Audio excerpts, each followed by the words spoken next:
Assalamualaikum warahmatullahi wabarakatuh. Kami dari Instalasi Promosi Kesehatan pada hari ini akan mengadakan tanya kesehatan seputar gigi terpendam atau gigi tumbuh tidak normal. Di hadapan kita sudah hadir narasumber yaitu Dr. Gigi Rusli, spesialis bedah mulut. Assalamualaikum dokter. Waalaikumsalam warahmatullahi wabarakatuh. Baik, untuk mengawali untuk seputar gigi terpendam atau gigi tumbuh yang tidak normal, kita minta kepada dokter untuk dapat menjelaskan tentang apa yang dimaksud dengan gigi terpendam atau tidak normal tersebut. Baik, terima kasih banyak kepada Pak Suparman. Sebelumnya saya mengucapkan terima kasih banyak dan apresiasi yang sangat luar biasa kepada instalasi promosi kesehatan Rumah Sakit Umum Dr. Zainul Abidin Banda Aceh yang sangat gigihnya dan antusiasnya secara rutin dan istiqomah selalu menjalankan selalu membuat kegiatan promosi kesehatan seperti yang kita lakukan pada hari ini. Bapak-bapak, ibu-ibu dan hadirin sekalian, berbicara mengenai kasus gigi terpendam atau gigi tumbuh tidak normal, ini sebenarnya sudah sangat umum dialami atau dirasakan kepada masyarakat kita, terutama pada pasien-pasien yang berkunjung atau dapat rujukan ke Rumah Sakit Umum Dr. Zainul Abidin Banda Aceh. Adapun pengertian dari gigi terpendam atau gigi tumbuh tidak normal adalah gigi yang tumbuh yang tidak sesuai pada tempatnya atau dia tumbuh tidak pada posisi normal. Nah, itu dia. Jadi pengertian daripada gigi tumbuh terpendam atau gigi tumbuh tidak normal adalah proses tumbuh gigi atau proses erupsi gigi yang terganggu atau terhalang sehingga menyebabkan erupsi atau tumbuhnya itu tidak pada posisi normal. Nah, demikian. Baik, berarti posisi tumbuh gigi ini tidak normal, dokter. Tentu ada penyebabnya. Apa itu penyebab timbul gigi tumbuh yang terpendam tadi, dokter, yang tidak normal? Baik. Sebenarnya banyak penyebab sehingga timbul adanya gigi terpendam atau gigi tidak normal. Yang pertama itu dari gigi itu tersendiri. Kalau dari penyebab dari gigi itu tersendiri, pertama itu memang dia tumbuhnya pada saat erupsi, pada saat tumbuh benih, dia memang posisinya tidak normal. Bisa tumbuh vertikal, bisa horizontal, atau mesioangular, atau mesiodistal dan sebagainya. Nah, kemudian ada penyebab yang lain adalah disebabkan ada di sekitar gigi terpendam tersebut. Penyebab dari sekitar gigi yang terpendam tersebut salah satunya pertama memang tempat atau ruangan untuk gigi tersebut kurang. Ini yang paling penting kali mengapa timbul gigi tumbuh tidak normal, karena kekurangan tempat untuk pada gigi yang tumbuh gigi geram tersebut. Itu dia yang pertama. Yang kedua, karena ada desakan dari gigi sebelahnya. Karena gigi sebelahnya, akibatnya gigi terpendam yang seharusnya tumbuh pada tempatnya tersebut terhalang erupsinya. Kemudian ada faktor lain yaitu penebalan tulang pada di sekitar gigi yang mau tumbuh gigi yang terpendam tersebut.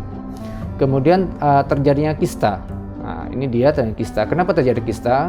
Karena pada saat benih gigi terpendam tersebut mau tumbuh, itu terjadi gangguan sehingga timbulan kista yang menyebabkan terjadinya kerusakan jaringan sekitar gusi sehingga terganggu proses erupsi pada gigi tersebut dan akhirnya gigi tersebut tumbuh tidak normal. Itu dia. Baik dokter, seperti kita ketahui bahwa gigi ini kan ada jenisnya dokter, ada bermacam-macam, ada gigi seri, ada gigi yang taring, ada juga gigi geraham. Yang kita sering timbul gigi terpendam ini pada posisi yang gigi yang mana dokter, yang paling sering ditemukan di dalam kasus-kasus gigi terpendam?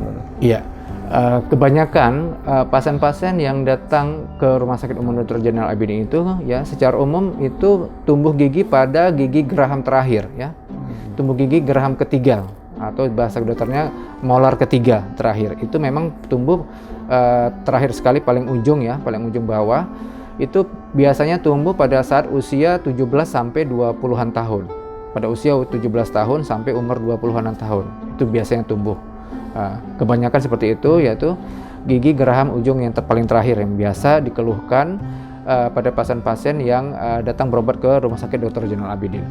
Tetapi ada juga yang tumbuh gigi lain ya, seperti ada juga gigi taring ya, gigi taring yang biasanya memang pada posisi yang normal, terkadang dia tumbuh tidak normal, kadang-kadang melintang ataupun horizontal atau vertikal, tumbuh di atas tulang gigi yang pada tempatnya, tidak pada tempatnya lagi juga. Itu bisa terjadi. Oh baik, berarti selain gigi geraham juga bisa terjadi pada gigi taring. Kemudian bagi kita yang mungkin pada saat gigi terpendam itu mau tumbuh, itu ada nggak keluhan yang dirasakan oleh seseorang apabila gigi terpendam itu akan tumbuh gitu? Baik, seperti yang saya katakan, gigi geraham terakhir ya, gigi geraham 3 yang tumbuh itu dia erupsi atau tumbuh pada saat kita usia 17 atau 18 tahun ya. Pada umumnya seperti anak-anak kalau tumbuh gigi anak-anak ya, tentunya si anak ini akan terasa demam ya, habis itu ada gusinya bengkak ya, itu hal normal ya. Kebanyakan memang pada anak-anak yang mau tumbuh gigi kan dia akan rasakan demam, ada proses inflamasi yang terjadi ya. Kemudian setelah beberapa hari, kalau pada saat gigi itu setelah tumbuh, inflamasi dan proses sakit atau demam pada si anak akan hilang. Nah, begitu juga lah pada kita dewasa. Pada saat usia 17 atau usia kita 18 tahun, gigi geraham tersebut mulai erupsi, mulai tumbuh. Nah, itu akan terjadi proses normal ya, akan terjadi proses inflamasi pada diri kita, yaitu rasa sakit ya, pada demam, kemudian ada pembengkakan pada gusi di daerah gigi yang mau tumbuh tersebut. Nah, itu hal normal. Kemudian pada saat kita minum obat beberapa hari, 3 atau 5 hari atau seminggu, kemudian proses inflamasi atau rasa sakit demam itu akan hilang. Nah, tetapi jika kalau misalnya proses inflamasi ya, rasa sakit, bengkak dan segala macam itu ada dikeluhkan pada si pasien, ternyata di usianya itu sudah lebih dari 20 tahun, nah maka bisa kita katakan ini tumbuh giginya tidak normal. Nah, untuk mengetahui hal tersebut tentunya kita akan lakukan ronsen ya, akan melakukan ronsen atau radiografi yang namanya itu ronsen panoramik untuk melihat apakah betul ya, apakah benar posisi gigi itu tumbuh tidak normal, posisinya di mana, letaknya di mana, gitu akan ketahuan. Itu dia. Baik dokter, tadi kalau kita lihat setiap gigi terpendam ini akan erupsi, dia akan mengalami keluhan sakit ya dokter ya. Itu untuk penanganan terhadap gigi terpendam ini atau indikasi untuk apakah diangkat atau bisa diselamatkan gigi terpendam tadi. Nah, ini. Baik. Nah, secara umum kalau ada gigi tumbuh geraham yang tidak normal ya, itu akan terjadi proses infeksi ya, akan terjadi proses infeksi sekunder namanya. Kenapa bisa terjadi ya infeksi sekunder? Karena ini memang sudah lama terjadi ya, di saat dia usia 18 tumbuh, kemudian pada saat berjalannya waktu di usia 18 ke atas sampai 20-an selalu sakit ya. Biasanya kalau ada gigi tumbuh tidak normal atau gigi geraham terakhir yang tumbuh tidak normal itu, maka dia akan ada keluhan rasa sakit pada daerah gigi tersebut ya, rasa sakit, gusinya kadang-kadang bengkak, kemudian terasa demam, kadang-kadang sakit di bawah pipi, sakit di daerah telinga, sakit di belakang telinga ya, ataupun terkadang sampai sakit kepala atau neuralgia. Nah, itu akan dirasakan sama si pasien, akan hilang kambuh. Pada saat dia minum obat antibiotik atau anti nyeri itu akan hilang. Tapi pada saat tidak minum obat, beberapa saat lagi akan kambuh. Begitulah terus menerus, maka dikatakan infeksi sekunder.